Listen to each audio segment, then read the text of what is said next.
Welcome everyone, thanks for coming. I'm here to talk to you about how we're managing our granular authorization in our .NET APIs and in web apps. So, the part that I probably hate the most about presenting, who am I? I'm Ryan Rowston. I'm a software developer at Tap2. A bunch of my colleagues have come, thank you very much for coming along. And I like making cool codes. Who are we? So Tap2, place where I work, is basically a small boutique IT company in Adelaide. We do digital leadership, custom software development, that's me, application security, and human-centered design.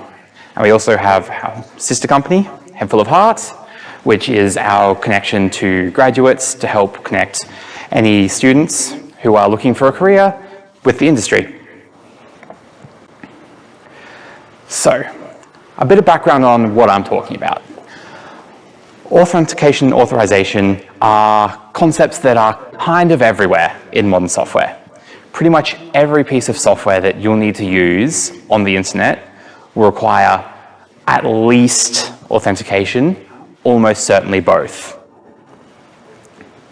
So, Auth.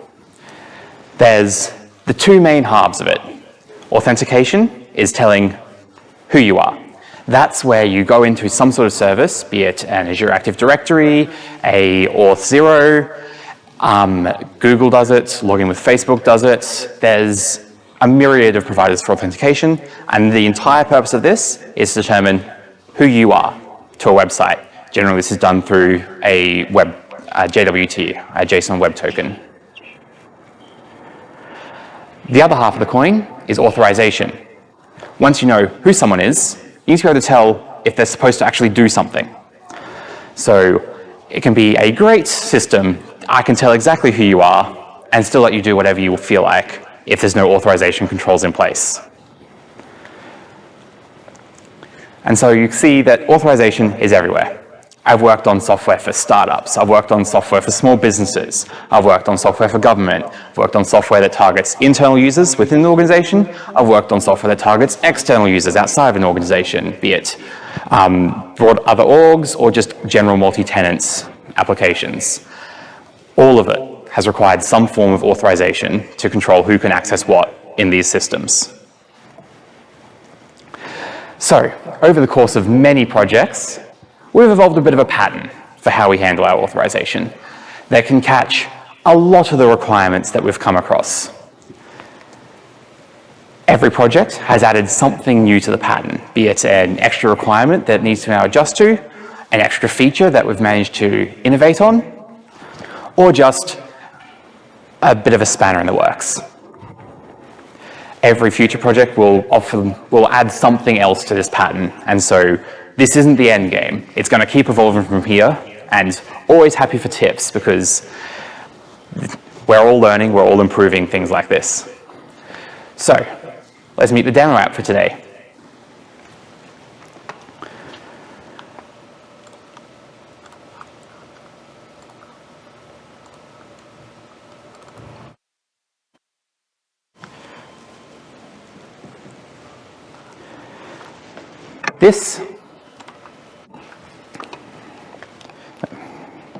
Looking forward to the F5 speed improvement.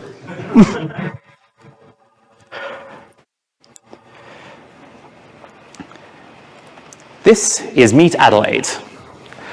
It's an app that's very similar to an app you probably have used called meetup.com that will handle groups and events for groups and memberships to groups and attendees to events.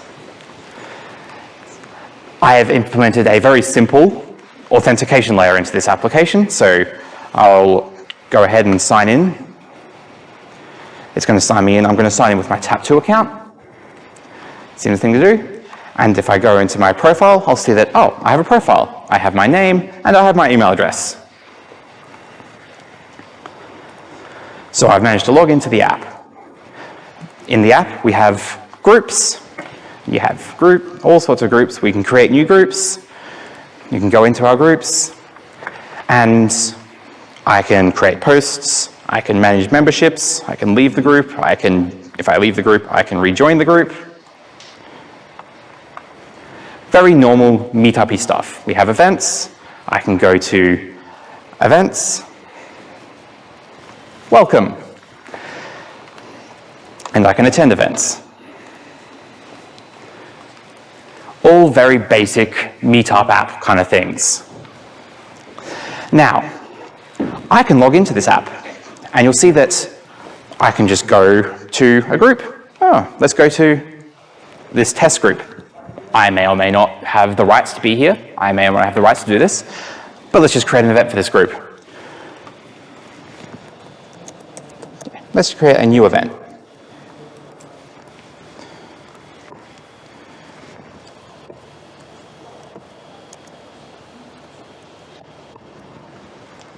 And let's set it for, I don't know, now. And so I can just create an event for this group, despite the system having no idea if I should be able to or not. And that's because there's no authorization here. Everything is just open to any logged in user who happens to be authenticated. That is not optimal. So let me show you the code and give you a brief rundown of how this is structured. Under the hood, we have a database. This is built just using Entity Framework for a quick and easy demo database. In our database, we store events. There are events for groups.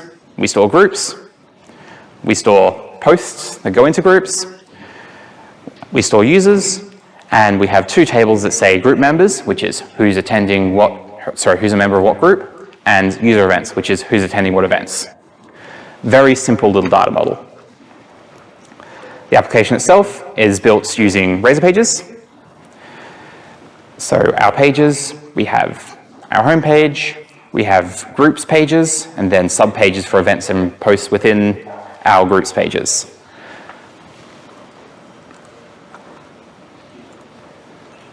Nothing revolutionary. The data, I've written some simple abstractions for accessing the database in a repository pattern. The part that's probably most interesting to this talk is the authentication. I've used a very simple authentication here that I simply use the Add Microsoft Identity UI extensions to enable the login, logout functionality. And I've just added a base authorization to it so that I can actually catch people trying to sign in.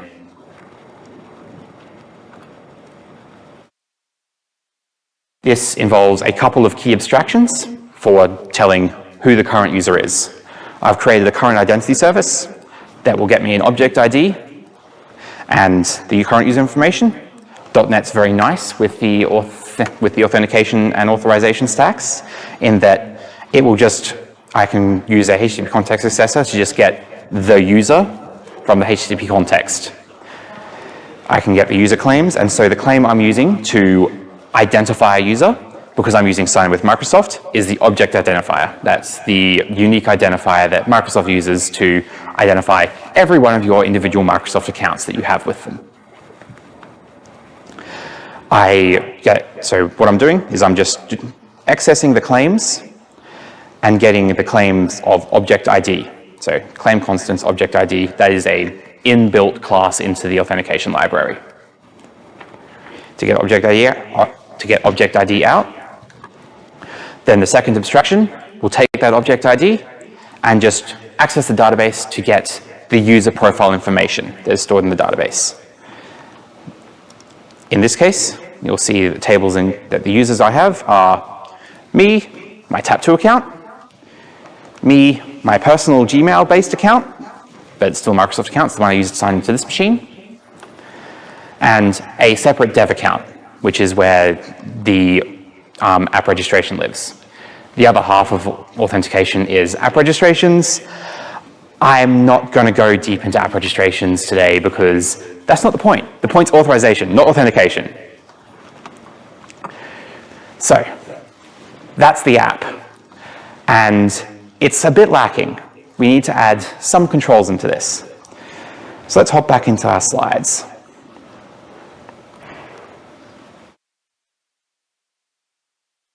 we need to add some permissions, and we want to be able to control who can access what parts of the system. Not just, is this user an admin and can do things or not? We want to say, this user can create events, this user can create posts, this user can moderate posts, but not necessarily all of those things. So we don't want to use something as simple as an isAdmin flag in that user table. There's a bunch of approaches we could take for this authorization. We could tie in with our authentication provider and have our authentication provider provide us some sort of claims in the authentication token.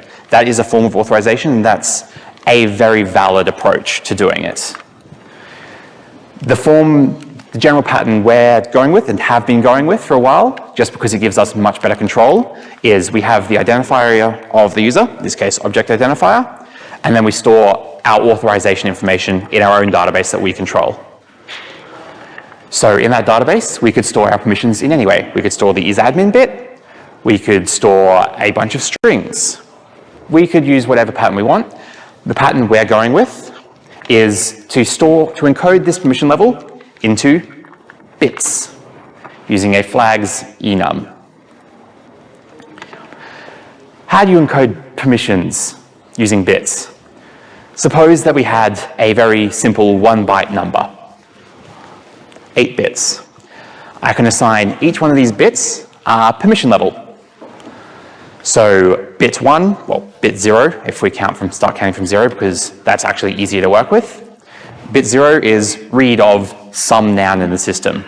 Bit 1 is write of some noun in the system. Bit 3 could be create of some noun in the system. Bit 4 could be delete. And so that gives you a very simple CRUD mapping of permissions onto a nibble, so half a byte. Then you can use the other half of the byte for the next object. Or you don't even have to you don't have to weld yourself to CRUD. You could use whatever permission makes sense for your use case on each of these bits. They are completely independent of each other.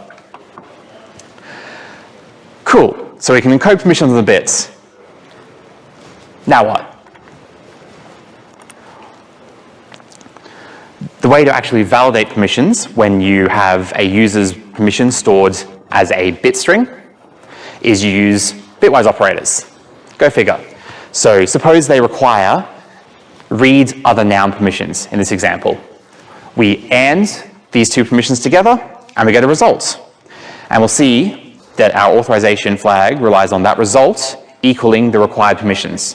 And so in this case, they have all of the required bits set. So they are authorized. Hooray, they're allowed in. Suppose they tried to edit the other noun. They require bit 5.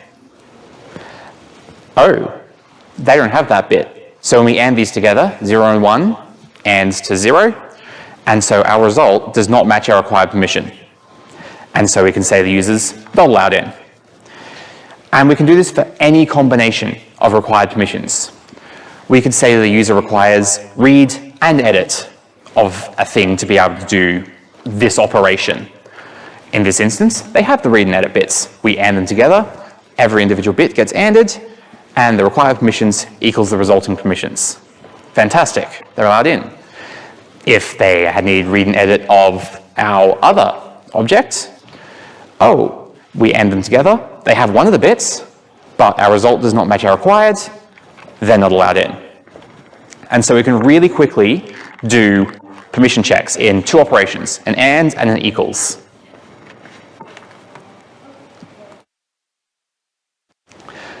So let's apply this.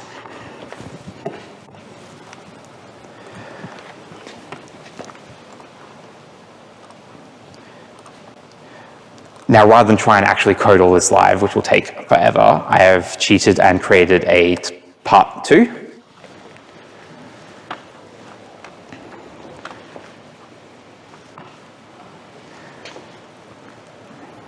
All right, so we need to attach our permissions to the user record somehow. So to do this, I've created a new field in the user table, permission level. But what's that permission level? Oh, the update's come through. That permission level is a flags enum. So I'm using a long, so a 64-bit integer, as the underlying data type for this enumerable, and I'm using the flags attribute to tell .NET, essentially, that this actually is encoding things at a bit level. So each one of these permissions is actually about what bits are set, not this is enumerable item 1, this is enumerable item 2, this is enumerable item 3. It is 1 or 2 is 3. And so I've defined some basic permissions here. I've set a helper method, authenticated, equals 0. Because 0 in this instance is the user has a user record, but their permission level is 0. And so if I do a check of if the user permission equals authenticated, it's just a quality of life. Then I'm defining all of these other bits in shorthand by defining 1, which is the first bit set, and shifting it over the appropriate number of spaces. So for bit 0, I don't shift it at all. I shift it 0 spaces. For bit 1, I have to shift it 1 space over, and so on and so forth. And so now I can define all my blocks of permissions. So I have read, edit, and group details, as well as delete groups, corresponding bits. Read, edit, group events are another block of 4 bits. You'll notice I've left bit 3 blank. That's to allow for a future expansion where I want to add a permission bit over creating groups to restrict that, for instance. But you never know what scenarios you're going to encounter in future. I strongly recommend, if you use this pattern, leave yourself some breathing room for change. Because shuffling these after you've gone live sucks. All right, block of 4 for group posts, block of 4 for group membership. Cool, that's all the group permissions. I've left a really big gap between the next class of permissions, which is user permissions. I can read all user details, and I can edit user details. And then a second pair of bits for reading of user permissions and editing of user permissions. Cool, I've set some permission levels. But there's still more. So what these next parts are derived roles. So I'm using the bitwise OR operation, which will OR the two long values essentially together to create a new value. So for instance, group read is having the read group details bit, the read group events bit, and the read group members bit.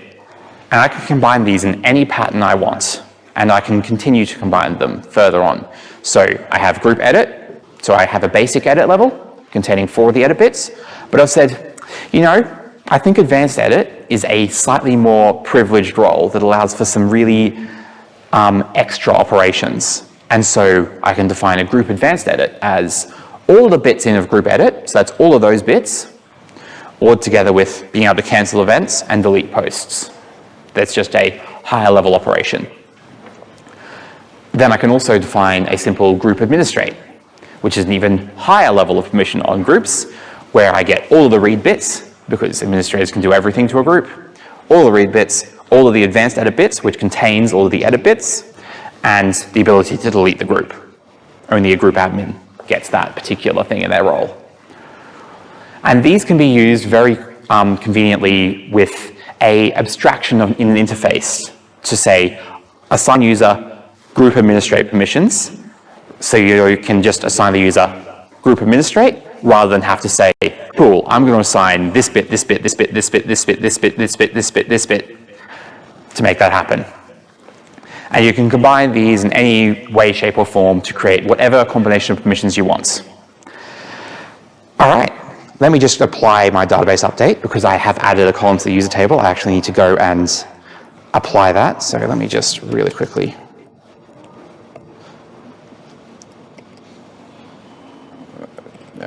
.NET EF database update. Let me just update the database. So this will work.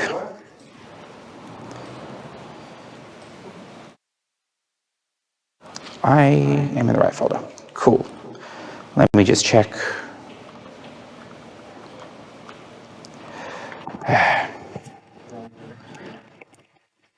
I am in the right directory. I might need to re-add the migration.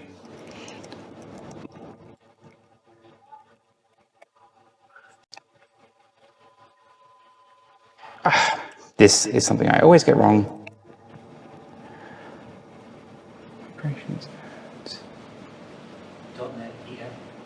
Ah, thank you.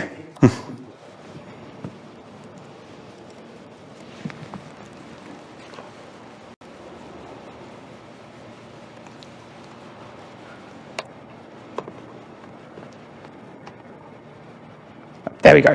So now it should have added the permission column there. If I refresh the users,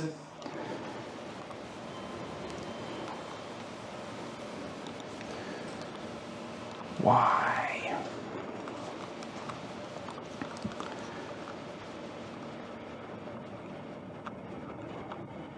All right, let me just reset this one.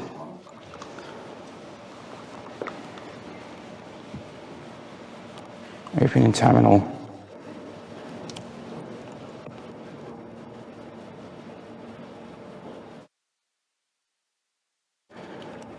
Oh, I know why.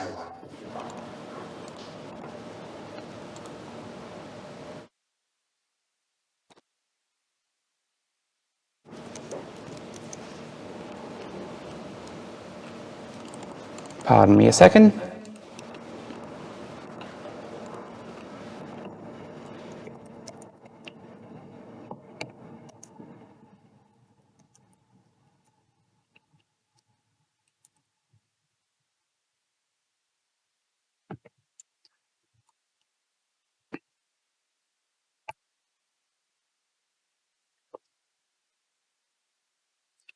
There we go.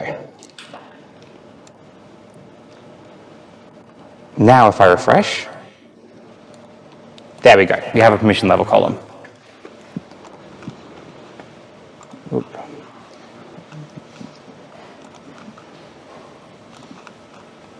Reopen it.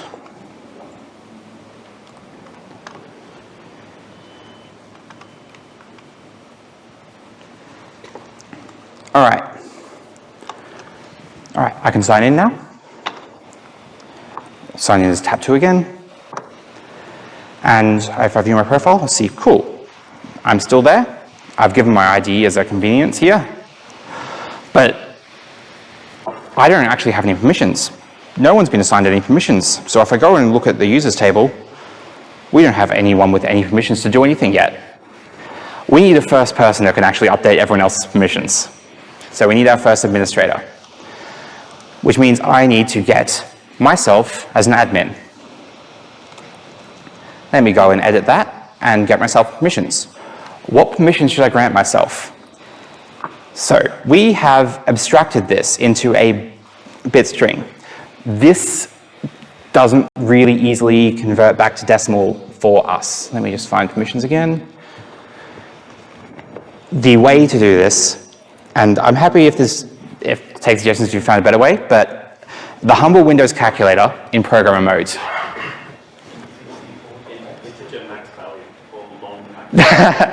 You can do that. The way I tend to do it is I will go in here, let me just do that, and I'll see that I need to set permission bits individually. So in programmer mode, you can switch in here, so you can just use long.maxValue, which will absolutely work. Be careful of signed. If you're using the last bit, things can get weird because databases don't always respect signed bits, or like you can't always use an unsigned long here because some other part of the system somewhere in the chain will not treat it. Be wary of the last bit if you're doing anything other than basic bitwise operations. And max value will not include that last bit. You actually need min value if you have the last bit, I believe. Either that or -1. I don't actually remember which way around that goes. Not important at the moment. So I'm going to create a permission level. I have bits 0, 1, 2, and 0, 1, and 2 set. 4, 5, and 6 set, 8, 9, and 10 set, 12 and 13 set, and for these permissions I need to go up to bit 32 and 33. I'll set bit 32 and 33, and 34 and 35. And that allows me to create, using just calculator, any permission level I want. So I happen to have created max permissions here, which is global admin, which I'm just going to cheat and copy this one because I don't want to strip out commas. And I'm just going to go ahead and grant myself that permission level. But if you're using this pattern and you want to generate yourself a permission level, that's your tool. So now I've granted myself permissions. If I go back into the app and refresh here, I'll see a button's appeared. I've actually done some tricks to show and hide that only if you have permissions to do the operation, which is an extra step. So I've got a permissions page where I can adjust the permissions for me. But authorization demo is not particularly great unless you have a second account. Let me just go ahead and log into this, and I'll just go ahead and sign in. So this is my home account, not my Tab2 account. And if I go into view profile, I'll see I don't have that permission. So what I'm going to do is I'm going to get my ID out of this, and I'm going to go and cheat a little bit, and I'm going to go and give my other user a few permissions to work with. So I'm going to give him, let's say he can edit groups and read groups. So now he can read and edit all groups. So I go in here, and if I go edit, I can edit the group.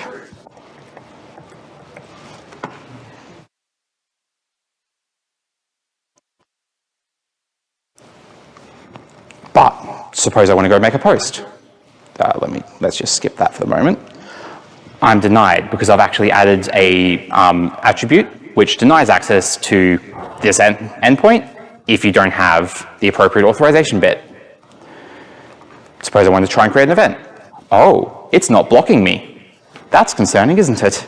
So I can go ahead and try and create an event. Event, description, right here, right now. So I can create an event still. We need to add an authorization header to it. So what I'm going to do is I'm going to go and I'm going to go to find my page where the users can create an event. And events create page, that looks about right. And I'll see there's nothing here. So what I'm going to need to do, and I'll show you how this works after I show you what it's doing, well, after I show you what you do for here, I'm just going to really quickly cheat and take this off the group update. Where is it? It'll be one of these.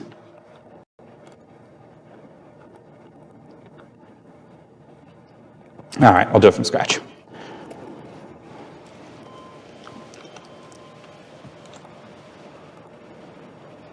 Security.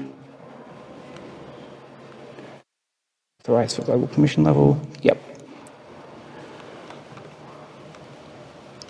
Okay, so the create page. Authorize for global permission level. Now it's going to yell at me because I don't have the right includes.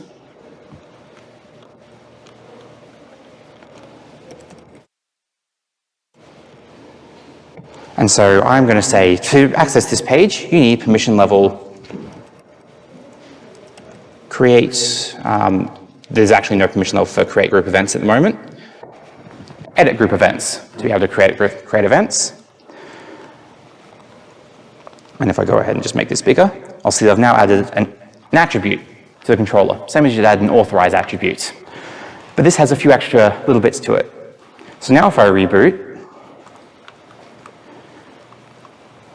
go back to my Ryan Rowston home account, the one that's not privileged. See your groups, test group, try and create an event. It'll take me here, which I'll skip for the moment. And it still lets me.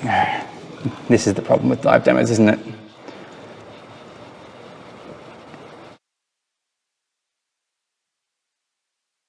Yep, I know why.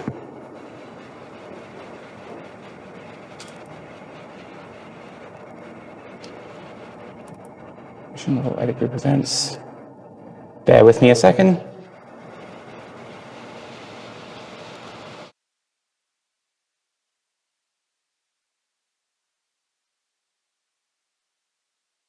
Name edit group events.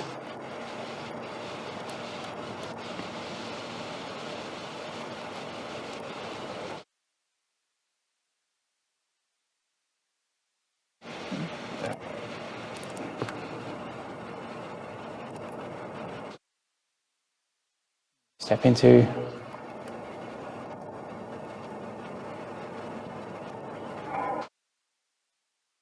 permission level, group read or group edit.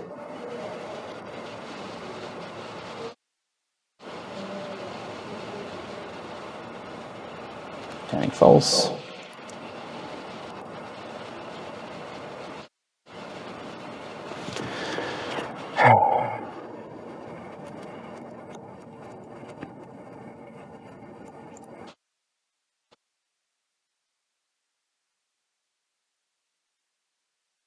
All right, let's take you on the debugging journey to show you how the auth stack works through here.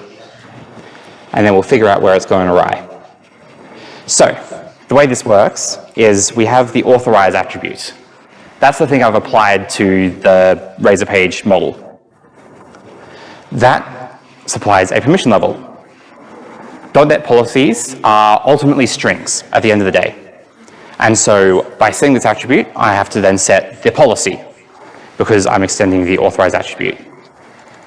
And so I make the policy equal to permission level toStringed. And so in this case, that will return the string edit group events. What happens when I submit that policy?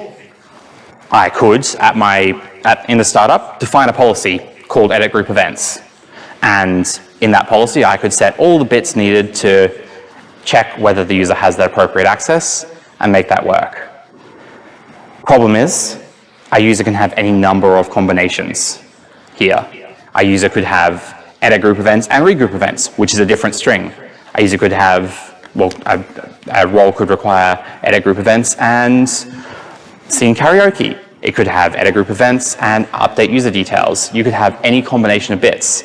And if you were to enumerate every possible combination of bits in a 64-bit integer in your startup, your file wouldn't load because that's an absurd number of permissions. It's in 64.max value different permissions. So we can't do that. So we're getting a policy that's a string. And so we need some way of transforming that policy into a permission requirement. Introducing extended policy providers. So what you can do in .NET is you can actually extend the default authorization policy provider. What this lets you do is it lets you override the getPolicyAsync function that's called in the middleware stack when .NET's authenticating and authorizing your request. When this function is called, you get passed that policy name. So in our case, the policy name we're looking for is edit group events. The first thing you should do when overriding it is call the base, because you're not going to necessarily own every policy in the system. There could be normal policies in there that aren't to do with your fancy enums or authorizations. So you call the base and you see what that gets you first. If the base, however, doesn't get you a result, now we're in business. So what we have to do, what I choose to do as a step 0, cool. The policy is not there, so it's some sort of unknown policy. I'll default it to the highest level of permissions required at the get-go. So I default it to admin. You need full admin to be able to do anything. And I'm going to reduce it from there. I try and parse that policy name back out to my enum, so my output permission level. If the parsing is successful, that means that, cool, the policy is valid in a pattern I understand. So then I build a new policy using an authorization policy builder. I require that the user is authenticated. They need to be logged in to be able to do this, because otherwise I can't authorize you. And I add an extra requirement.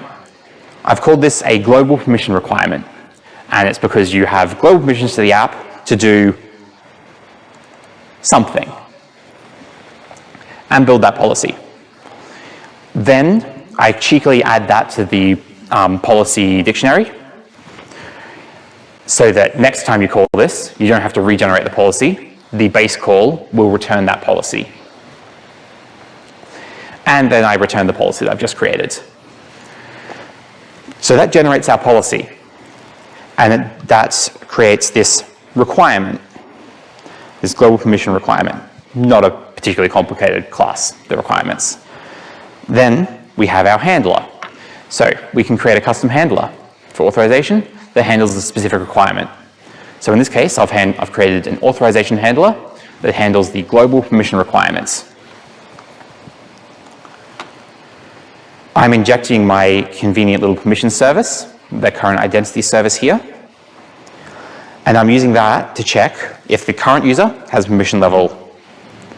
So this is a new abstraction function. So remember previously we had object ID and just get current user information. I've added a third function. What this one does is it tries to get the current user. If the current user is not there, it's false. If I can't find the user, they don't have any permissions. They're not even authorized. They don't exist in the system. But if I get the user's permission level. And then I check if they have a flag, has flag permission. And what that's doing is that's checking essentially those AND operations from earlier. Does the user have all of these bits set? And what I'm going to do is I'm going to really quickly, for debugging purposes, we'll define that out.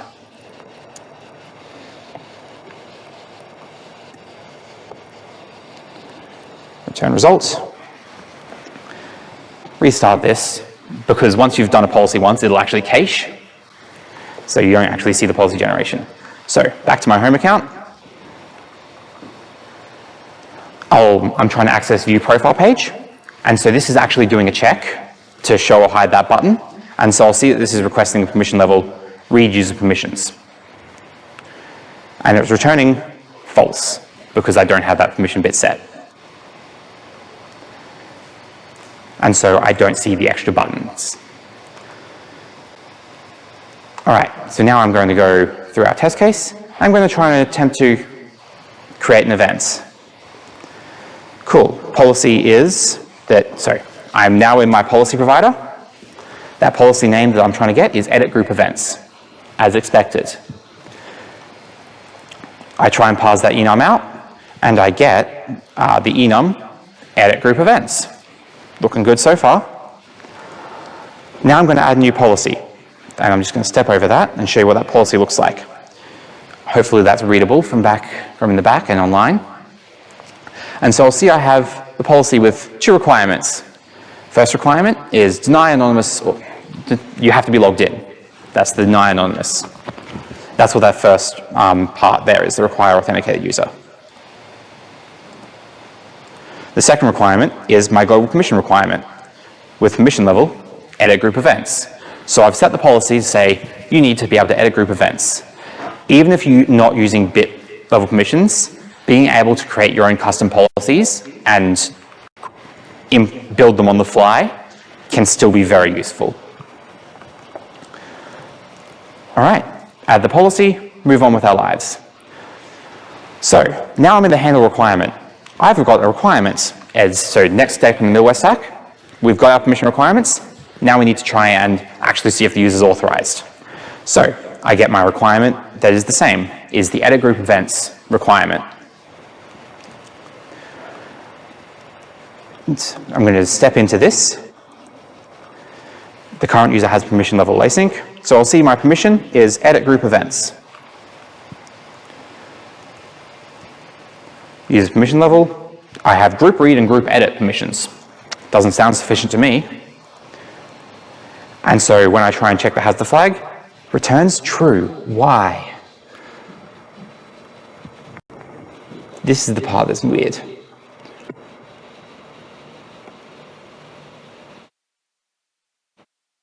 Group events.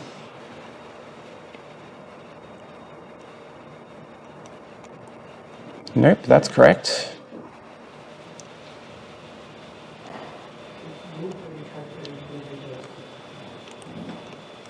Sorry?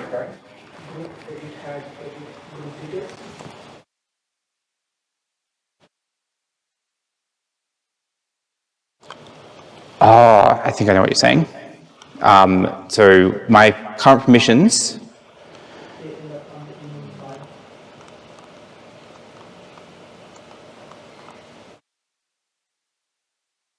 Permission level is group read and group edit.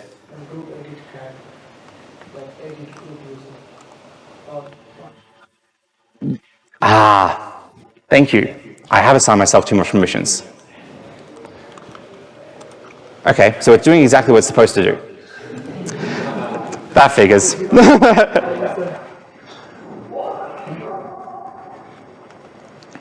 All right, so now if I go and revoke those permissions, because I've clearly given myself too much permission here, I'm just going to remove my breakpoints so it stops doing that. And I'm just going to go ahead and I'm going to say back to my user 3, my home user. Yep. Oh, I used their presets. I'm going to revoke those permissions. So now I don't have the ability to do that anymore. Better.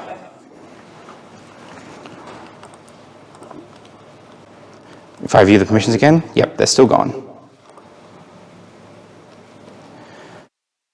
Go in as my home user, go back to the group, now try to create an event. If I step in here, this time, I'll see that my current permission level is not edit groups, it's not the abstraction, it's all of those bits that are set. Return false. And now we're cooking. Access denied.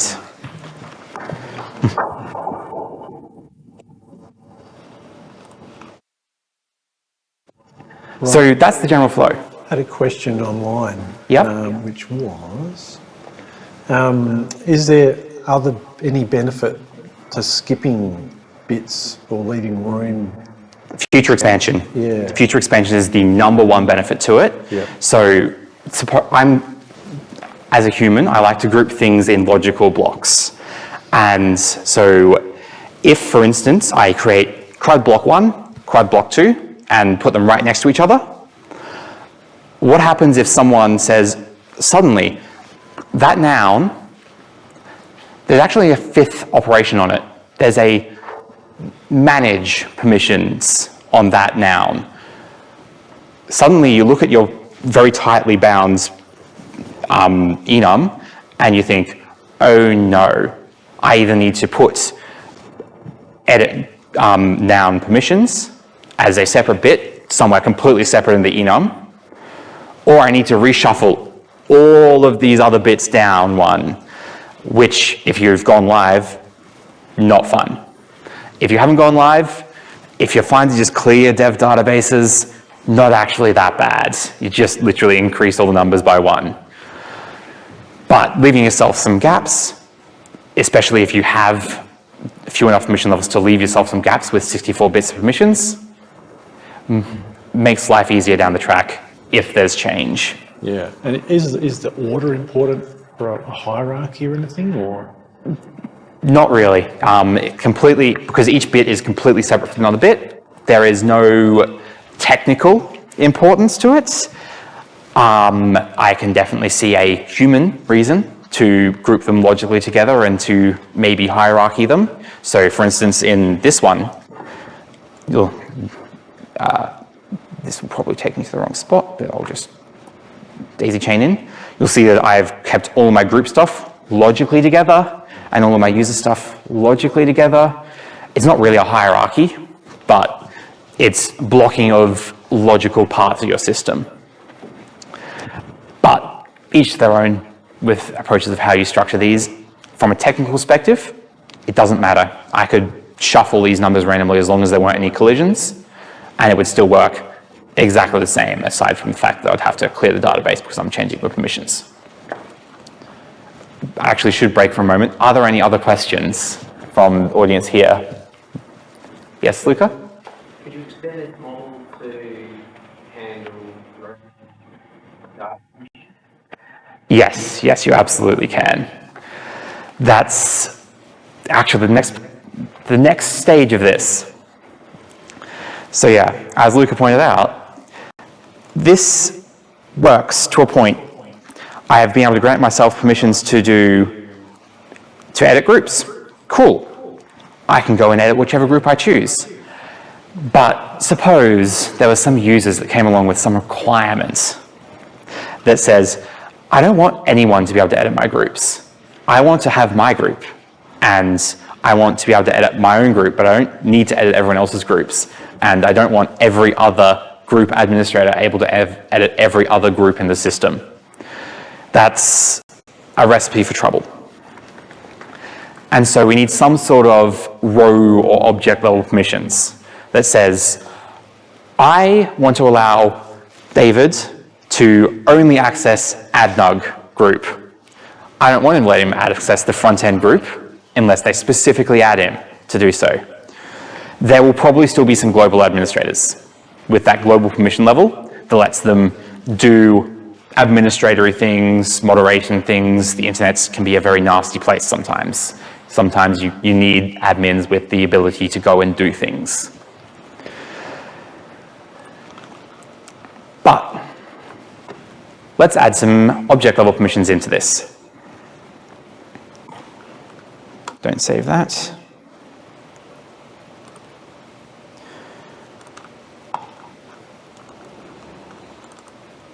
Adelaide. And so this is a new version of it that adds in the row level permissions, that ties permissions back to, in this case, groups. So I'll show you how that works. In my models, I've added a new column. So we have the group member table. This table specifies who is basically a join table between groups and users. And it says, is this user a member of this group? I've added an extra field in here called user group permissions. This is a permission level, much the same as the permission level that we saw for the global permissions. But because this is in the join table between the group and the user, this permission level is specifying this user has this permission level on this group. And it doesn't extend beyond that. So let me just go ahead and really quickly update the database again.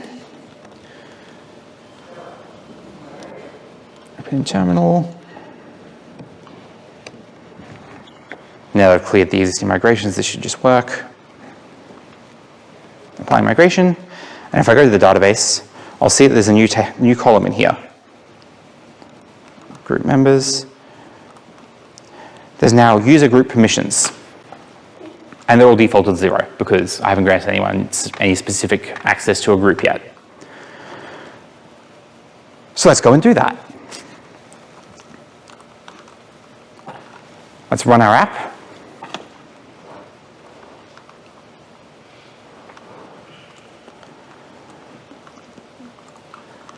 And let's go to my admin account once more. Tab 2. I have global permissions, well, when I sign in again.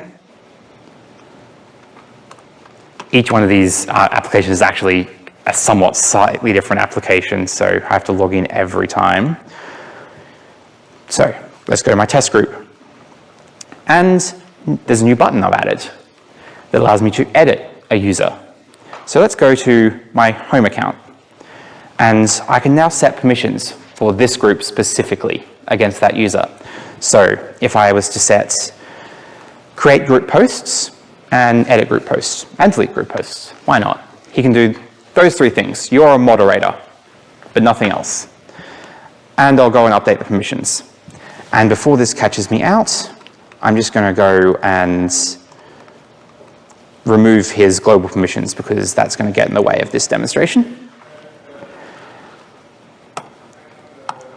And I've cleared all his global permissions. No more global permissions for my home accounts. So now, if I sign in to my home account, go to my test group, I'll see that, oh, I've hidden all the buttons. I'll show you how the button hiding all works. That's just a UI trick. It doesn't actually affect any real permissions. That's the same as going to your SPA and saying, check if the user has this permission level and just don't show the control. It doesn't actually change any authorization, hiding or showing buttons. But I'll see that I have posts. I have the ability to, do I have the ability to make posts? It's denied. Okay, so that means I need to go into the code and add that capability. So, to do this, we'll go into our page, groups, posts, and our create post. And I'll see that I've still got the global permission level. So currently, this page is saying no, because you require the global permission level to be able to create a post. That's not going to work. We need to adjust that to be our local permission level. So, authorize, I'm going to change this to authorize for group access with permission level of create group posts. So now I'm using a different attribute that has a completely different requirement, completely different implementation that ultimately results from it. Subtly different, I suppose I should say. So let's trace that through and see how that works. I'm just going to reboot this, and I'm going to add some breakpoints to show you how that policy is applied.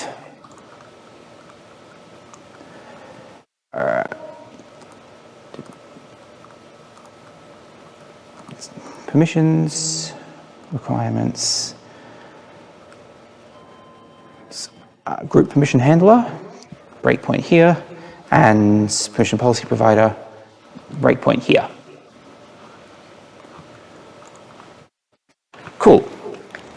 Let me go to my home account again. Go back to groups, test group.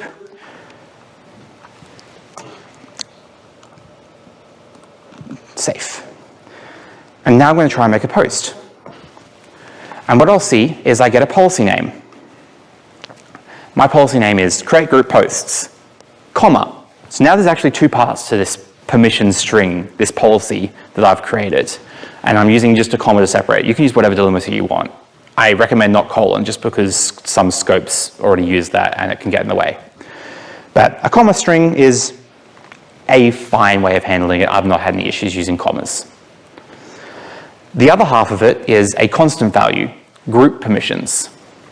So this is basically telling my code in this function that this is actually a group permissions policy, not just a global permissions policy. So if I step us through, I'll see that the policy doesn't exist. This has to be a dynamically created policy.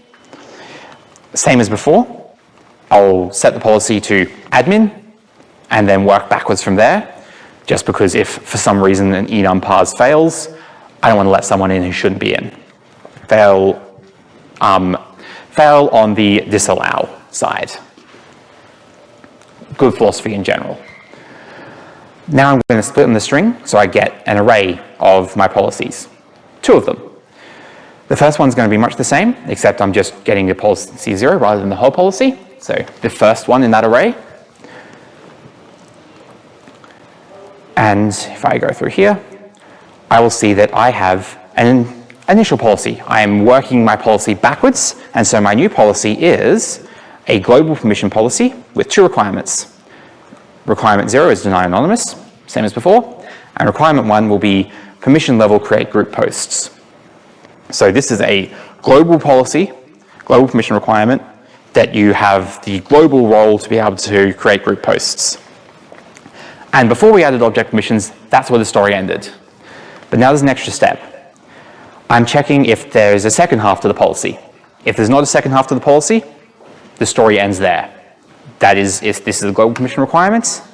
But if there is a second half to the policy, as there is this case, I'm using a switch because this allows you to very easily add other type permissions. So for instance, there's group permissions, but I could add whatever other class of object level permissions I wanted by just adding an extra row here. And so you can add object level permissions for any number of things. So I'm just going to do a quick switch on that. I'll see that, oh, my policy one does equal my group permissions constant. Isn't that convenient? And it will create me a new policy. This is a group permission requirement rather than a global permission requirement. Not to be confused. And continue on. And so now I have a policy. So now I go to a new handler, permission handler, my group permission handler. And I've been given this group permission requirement to my new authorization handler to handle group specific. Once again, check if the user logged in. If they're not logged in, they can go away. They're not supposed to be here. So, this is the catch with using object level permissions. You've got to have a consistent way of defining how the user's addressing into that object. For this application, I'm using query parameters to always say group ID equals whatever the group ID is. And so I'm getting it out of the query parameters here. Oh, you cannot see that very well because of the line. I'm getting it out of the request query parameters to get my group ID.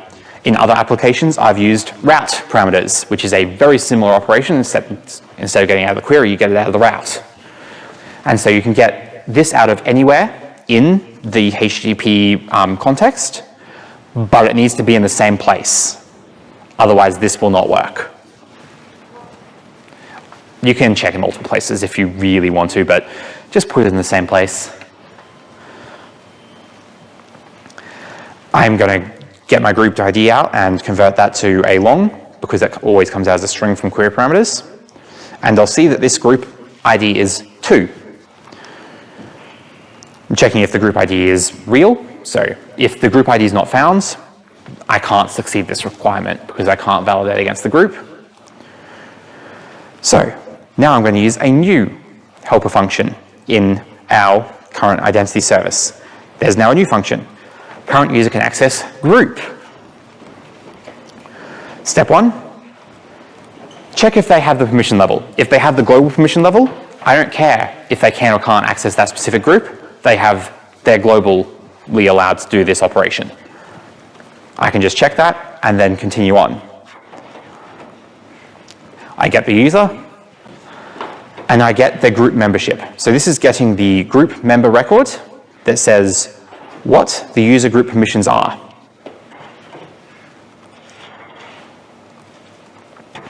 As long as that group member exists. So if the group member doesn't exist, that means this user is not even a member of this group, let alone has any extra permissions, and is not true. They do not have access.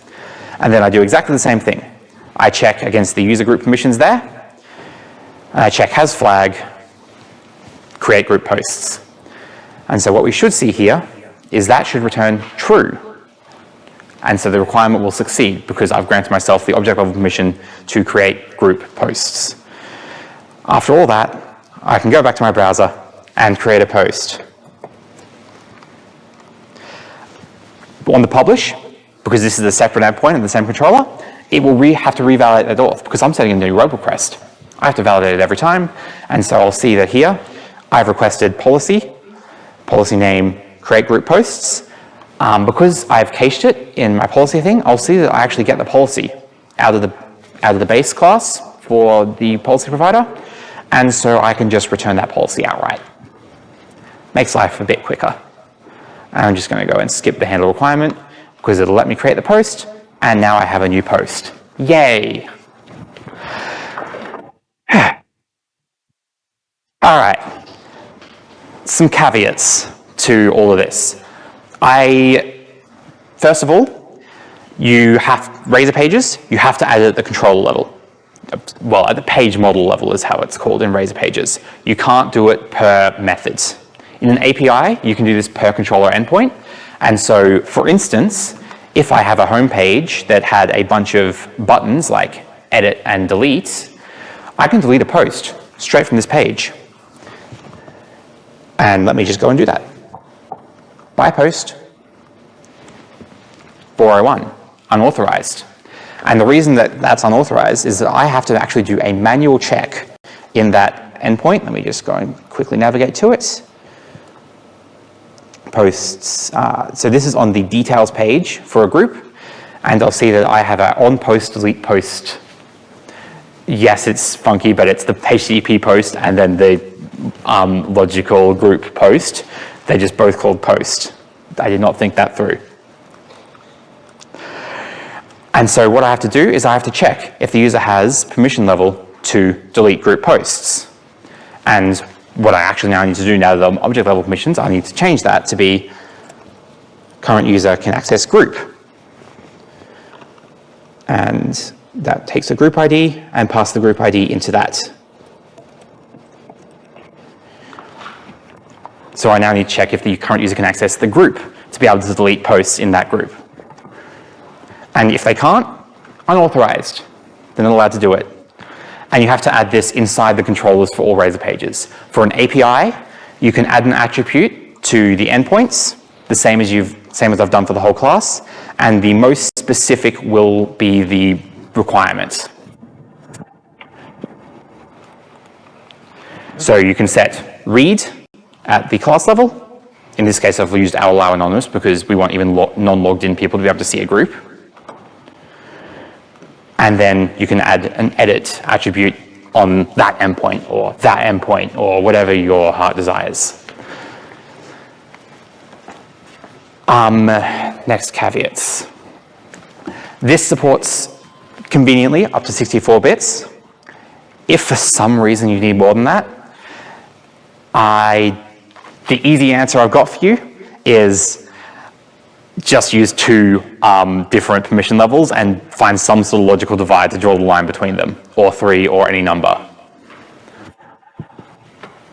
I think that's about it. I can go a bit deeper into any of the little parts. I've skipped a few bits of how this system functions, but most of it's there. I've skipped over the authorization pages, but you'll see those bits on the edit permission level. That's just iterating over the enum values to give you all those checkboxes. Nothing too fancy. All right, pizza's here. So I think that's it for things I had to talk about. Are there any questions? Mm-hmm.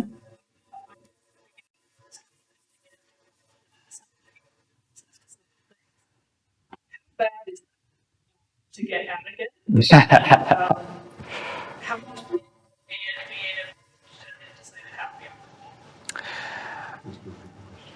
Okay, for the online audience, the question is essentially, I want to get a report of what permission levels can access what in my system. And so is that right? And this does kind of abstract a lot of that.